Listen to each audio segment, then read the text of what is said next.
Okay, good morning. Today for Washington State history, we got to look at some of the terms that we've been working with. You're still going to be working on your coastal and your five regions map and your five regions presentation. And today we're really looking at that coastal region. Okay, but before we get into the coastal region, I want to look back over the vocabulary we have. When you look at the coastal region, pay attention to cultural characteristics.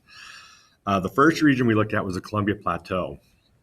So how do these human characteristics on the land on the coastal region differ from the land here in the east?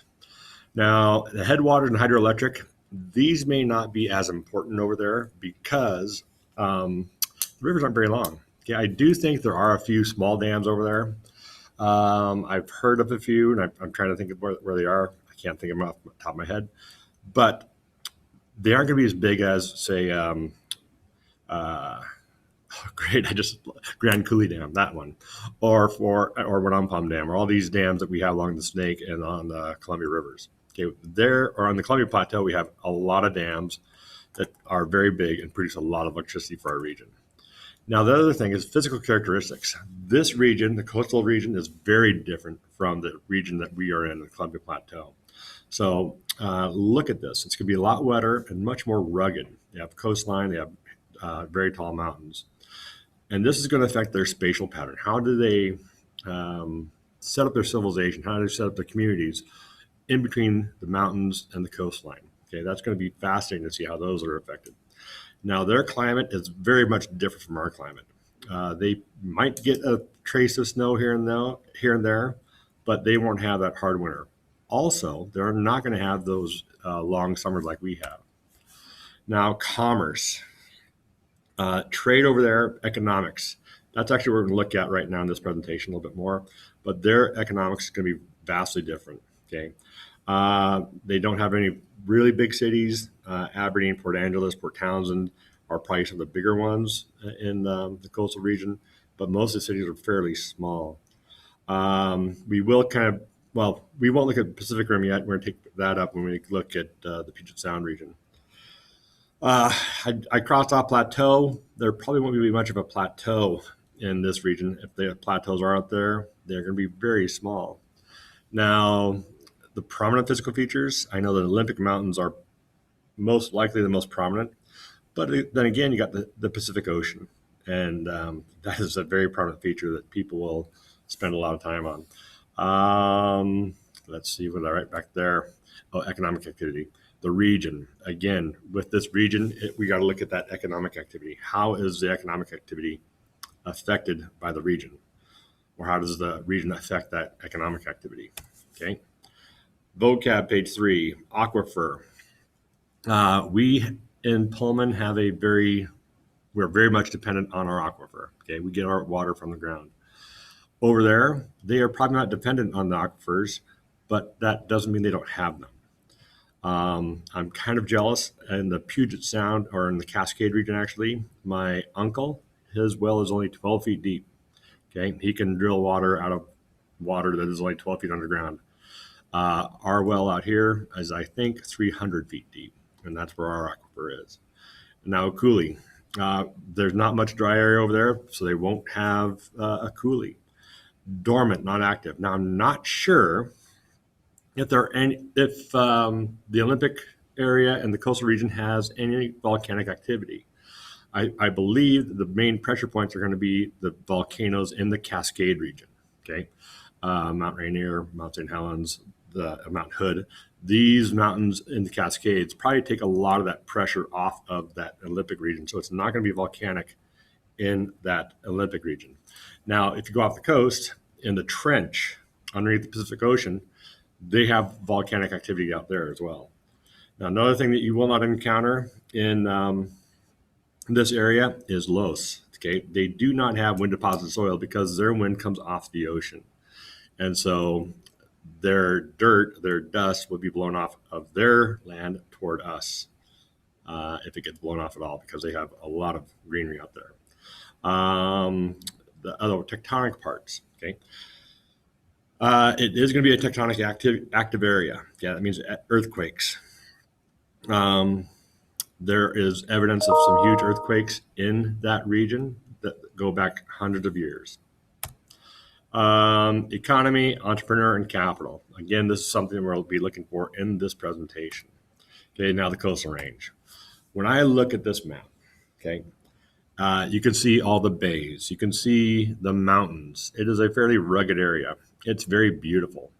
When my dad decided to live in Seattle, he loved the views of the Olympics to the west, and the Cascades to the east, and then the water right where he was living around Seattle and Bellevue.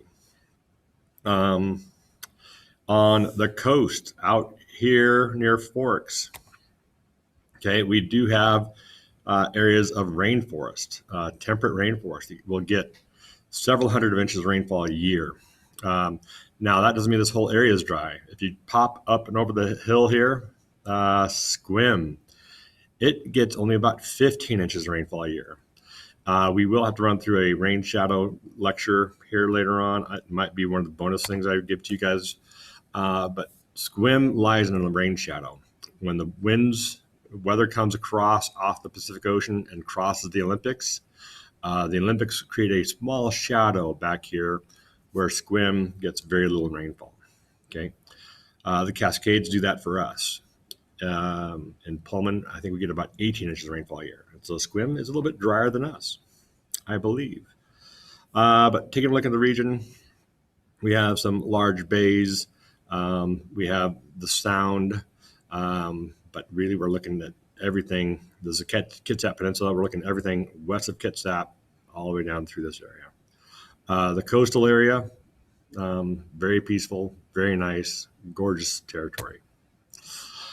This is some of the activities that you might enjoy out there, which is fascinating.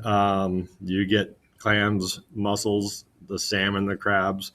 In Alaska, we call these salmon humpies because the males will get a big hump on their back. Those are the fish I used to kick out of the river up in Alaska. Okay. Oh, the rainforest. It is so beautiful up there. Another thing, when I took Pacific Northwest history a long time ago, I remember my teacher saying, if I dropped you in the middle of the Olympics or in the middle of the Cascades, you probably wouldn't survive the middle of the Olympics. They're much more rugged.